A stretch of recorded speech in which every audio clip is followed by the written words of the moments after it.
শুনতে পেলুম পোস্তা গিয়ে তোমার নাকি মেয়ের বিয়ে। গঙ্গারামকে পাত্র পেলে? জানতে চাও সে কেমন ছেলে? মন্দ নয়, সে পাত্র ভালো, রং যদিও বেজায় কালো। তার উপরে মুখের গঠন অনেকটা ঠিক পেঁচার মতো। বিদ্যে বুদ্ধি বলছি মশাই, ধন্যী ছেলে অধ্যাবসায়। 19টি বার ম্যাট্রিক এসে ঘায়েল হয়ে থামলো শেষে। বিষয় আশায় গরিব বেজায়, কষ্টে সৃষ্টে দিন চলে যায়। মানুষ তো নয় ভাইগুলো তার, একটা পাগল আর একটা গোয়ার।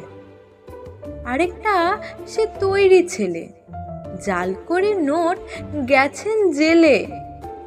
কনিষ্ঠটি তবলা বাজায়, যাত্রা দলে 5 টাকা পায়। গঙ্গারাম তো কেবল ভোগে, পিলের জ্বর আর পাণ্ডু রোগে।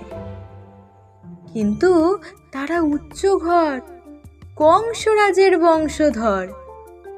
শ্যামলাহিরি বনগ্রামের কি যেন হয় গঙ্গারামের।